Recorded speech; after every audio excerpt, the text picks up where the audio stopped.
Hola, buenas, mi nombre es Eladio Ortiz y este es el cuarto video resumen del curso de Teoría Sociológica Francesa, en el que estaremos hablando del pensamiento de Pierre Bourdieu, que es un sociólogo que nos enseñó a cuestionar la realidad social que nos parece más evidente.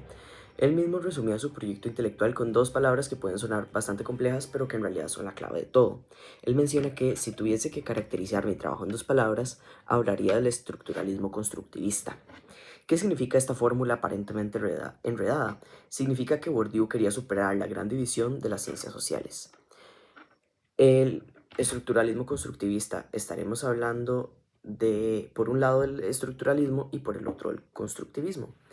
El estructuralismo, Bourdieu aclara que él se refiere a que existen en el mundo social mismo, y no solamente en los sistemas simbólicos de lenguaje, mitos, etc., estructuras objetivas independientes de la conciencia y de la voluntad de los agentes, que son capaces de orientar o de coaccionar sus prácticas o sus representaciones. Es decir, el mundo social no es un caos, sino que tiene una arquitectura invisible que nos condiciona. Pero por otro lado está el constructivismo. Aquí Bourdieu añade que por constructivismo quiero decir que hay una génesis social de una parte de los esquemas de percepción, de pensamiento y de acción que son constitutivos de lo que llamo hábitos y por otra parte estructuras. O sea, que esas estructuras no cayeron del cielo, sino que son el producto de una historia, de luchas pesadas y son reproducidas y transformadas por los agentes a través de sus prácticas. No somos marionetas, pero tampoco somos totalmente libres en esencia. ¿Cómo se interioriza esa historia? A través del hábitus. Para Bourdieu, el hábitus es ese sentido práctico que nos orienta en el mundo. Él lo define como los condicionamientos asociados a una clase particular de condiciones de existencia que producen hábitus, sistemas de disposiciones duraderas y transferibles, estructuras estructuradas predispuestas a funcionar como estructuras estructurantes. Para decirlo en palabras normales, somos el producto de nuestras condiciones de vida, y ese producto, el hábitus, es a su vez el principio generador de nuestras acciones futuras. Este hábitus nos da un sentido de nuestro lugar. Bourdieu lo observa en la vida cotidiana. Ese sentido de donde uno pertenece es el que, en las interacciones, conduce a las personas a lo que en francés les llaman legend modeste, o a mantenerse en su lugar modestamente, y a las otras a guardar distancias o a mantener su rango, o en esencia a no familiarizarse. ¿Quién no ha sentido en una reunión que no es ese su lugar?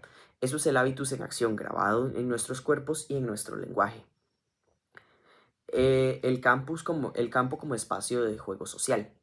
Los agentes no actúan en un vacío, sino que lo hacen en campos. Bourdieu nos dice que los campos se presentan para la aprehensión sincrónica como espacios estructurados de posiciones o de puestos cuyas propiedades dependen de su posición en dichos espacios.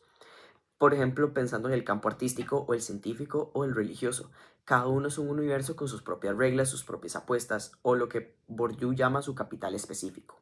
En todo campo hay una lucha constante.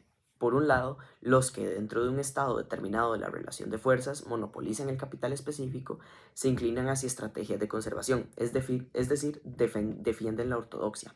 Por el otro, los que disponen de menos capital, que suelen también ser los recién llegados, se inclinan a utilizar esas estrategias de supresión, las de la herejía. Es decir, la historia del arte o la ciencia está llena de estos herejes que desafían lo establecido y logran cambiar las reglas del juego. Estos campos no solo se lucha con dinero. Bourdieu amplía radicalmente la noción del capital. Él distingue al menos tres formas fundamentales: el capital económico, que es directamente dinero. Luego está el capital cultural, que puede convertirse bajo ciertas condiciones en el capital económico y resulta apropiado para la institucionalización, sobre todo en la forma de títulos académicos. Y luego está el capital social, que es un capital de obligaciones y relaciones sociales, que resulta igualmente convertible bajo ciertas condiciones en capital económico. El capital cultural, por ejemplo, puede estar en estado incorporado, por ejemplo, en lo que ya sabe, objetivado, como en lo que lee, o crucialmente institucionalizado. Bourdieu subraya el poder del título. El título académico es un certificado de competencia cultural que confiere a su portador un valor convencional y duradero y legalmente garantizado. Menciona en las formas de capital. Un título es, así, una forma de capital objetivado que el Estado garantiza y que es clave para la reproducción de desigualdades. Ahora vamos a hablar del poder simbólico y de la violencia simbólica.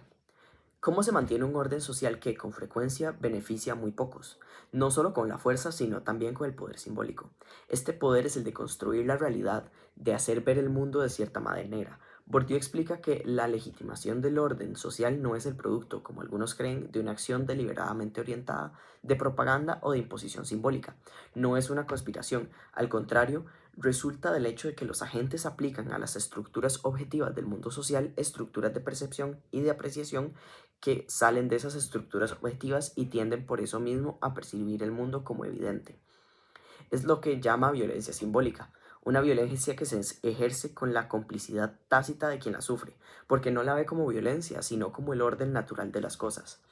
Y el gran garante de este poder es el Estado, que Bourdieu de manera potente describe como el banco central que garantiza todos los certificados. Es el que otorga validez universal a nuestros títulos, a nuestros nombres, a nuestras categorías. La ruptura epistemológica y la teoría del conocimiento sociológico. Frente a este mundo que se nos presenta como evidente, ¿cuál es la tarea del sociólogo? Bourdieu es definitivo, debe realizar una ruptura con el sentido común. En el artículo del doctor Oscar Fernández se menciona que para Bourdieu la familiaridad con el universo social constituye el obstáculo epistemológico por excelencia para el sociólogo. El primer principio de esta sociología científica es lo que Bourdieu, siguiendo a Durkheim y Marx, llama el principio de no conciencia. Citando a Durkheim, afirma que creemos la fecunda idea de que la vida social debe explicarse, no por la concepción que se hacen los que en ella participan, sino por las causas profundas que escapan la conciencia. No se trata de despreciar a las personas, sino de entender que a menudo actuamos por razones que desconocemos, guiadas por las estructuras del campo y de nuestro hábitus. Eh, para recapitular un poco, el universo conceptual de Bourdieu, como el hábitus, el campus, el capital, el poder simbólico, es en el fondo una caja de herramientas para desmontar los mecanismos ocultos de la dominación y la reproducción social. Nos recuerda que la tarea del pensamiento es problematizar lo obvio. Como él mismo nos dice, citando a Bachelard, lo simple no es nunca sino lo simplificado. Nada en lo social es simple. Detrás de lo que parece un gusto personal, una elección libre o una evidencia, hay una larga historia de condicionamientos, luchas y estructuras. La sociología de Bourdieu no nos da un mensaje de determinismo fatalista, sino todo lo contrario. Al revelar los hilos que nos mueven, nos da la posibilidad, tal vez, de